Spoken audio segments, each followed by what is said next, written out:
بس ٹھیک ہے. اعوذ باللہ من الشیطان الرجیم بسم اللہ الرحمن الرحیم صلی اللہ علی النبی الامی و آلہ صلی اللہ علیہ وسلم صلاۃ و سلام علیک یا رسول اللہ. معزز حاضرین محفل، اللہ عز و جل نے اپنے بندوں کی ہدایت اور رہنمائی کے لیے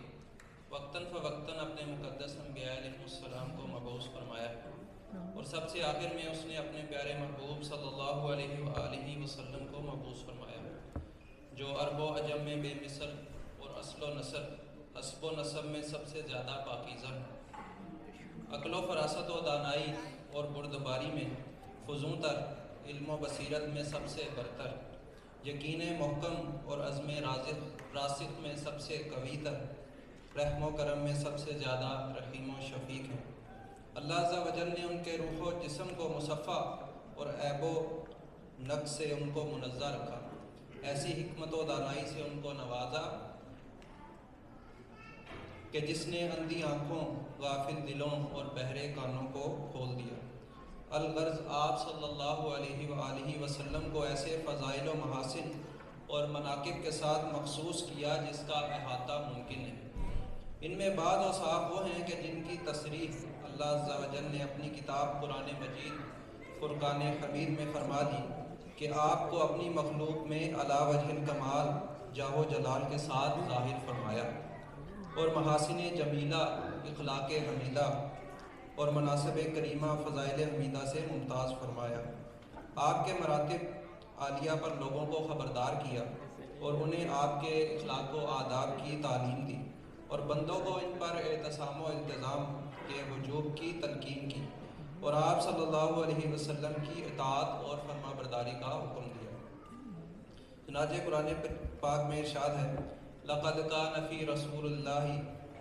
لقد کان لکم فی رسول اللہ اسوۃ حسنہ، یعنی بے شک تمہیں رسول اللہ کی پیروی بہتر ہے.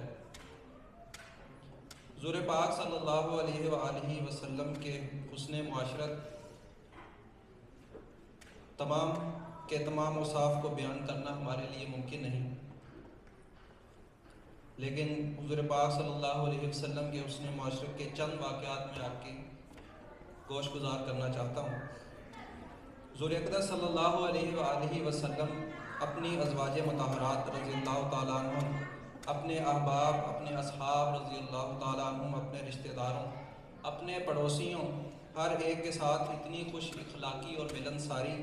کا برتاؤ فرماتے تھے کہ ان میں سے ہر ایک آپ صلی اللہ علیہ وآلہ وسلم کے اخلاق حسنہ کا گرویدہ اور مداح تھا. خادم خاص حضرت انس رضی اللہ تعالیٰ عنہ کا بیان ہے کہ میں نے 10 برس تک سفر و وطن میں حضور صلی اللہ علیہ وآلہ وسلم کی خدمت کا شرف حاصل کیا، مگر کبھی بھی حضور پاک صلی اللہ علیہ وسلم نے نہ مجھے ڈانٹا نہ جھڑکا اور نہ کبھی یہ فرمایا کہ تو نے فلاں کام کیوں کیا اور فلاں کام کیوں نہیں کیا. حضرت عائشہ رضی اللہ تعالیٰ عنہ فرماتی ہیں کہ حضور صلی اللہ علیہ وسلم سے زیادہ کوئی خوش اخلاق نہ تھا. آپ صلی اللہ علیہ وسلم کے اصحاب یا آپ کے گھر والوں میں سے جو کوئی بھی آپ صلی اللہ علیہ وآلہ وسلم کو پکارتا تو آپ لبیک کہہ کر اس کا جواب دیتے. حضرت جریر رضی اللہ تعالیٰ عنہ فرماتے ہیں کہ میں جب سے مسلمان ہوا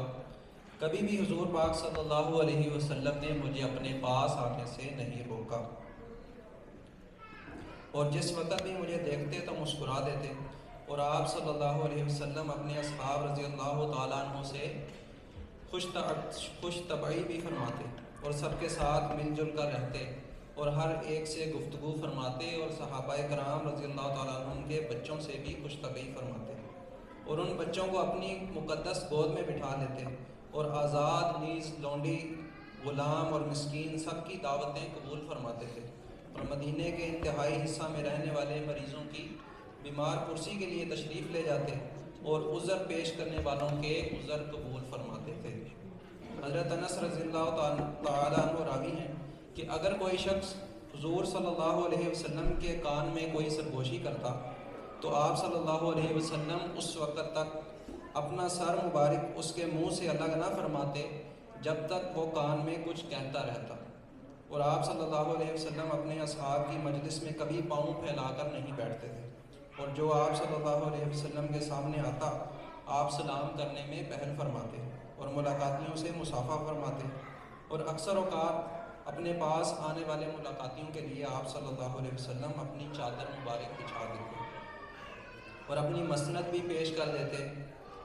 اور اپنے اصحاب رضی اللہ تعالیٰ عنہ کو ان کی کنیتوں اور اچھے ناموں سے پکارتے، کبھی کسی بات کرنے والے کی بات کو کاٹتے نہیں تھے، ہر شخص سے خوش روئی کے ساتھ مسکرا کر ملاقات فرماتے۔ مدینہ کے خدام اور نوکر چاکر برتنوں میں صبح کو پانی لے کر آتے تاکہ حضور اکرم صلی اللہ علیہ وسلم ان کے برتنوں میں دست مبارک ڈبو دیں اور پانی متبرک ہو جائے۔ تو سخت جاڑے یعنی سردی کے موسم میں بھی صبح کو حضور صلی اللہ علیہ وسلم ہر ایک کے برتن میں اپنا مقدس ہاتھ ڈال دیا کرتے تھے اور جاڑے کی سردی کے باوجود کسی کو محروم نہیں فرماتے تھے۔ حضرت عمر بن صائب رضی اللہ تعالیٰ عنہ نے کہا کہ میں ایک مرتبہ حضور صلی اللہ علیہ وسلم کی خدمت میں حاضر تھا تو آپ کے رضائی باپ یعنی حضرت بی بی حلیمہ رضی اللہ تعالیٰ عنہا کے شوہر تشریف لائے، تو آپ صلی اللہ علیہ وسلم نے اپنے کپڑے کا ایک حصہ ان کے لیے بچھا دیا، وہ اس پر بیٹھ گئے۔ پھر آپ صلی اللہ علیہ وسلم کی رضائی ماں حضرت بی بی حلیمہ رضی اللہ تعالیٰ عنہ تشریف لائیں، تو آپ صلی اللہ علیہ وسلم نے اپنے کپڑے کا باقی حصہ ان کے لیے بچھا دیا۔ پھر آپ صلی اللہ علیہ وسلم کے رضائی بھائی آئے تو آپ نے ان کو اپنے ساتھ بٹھا لیا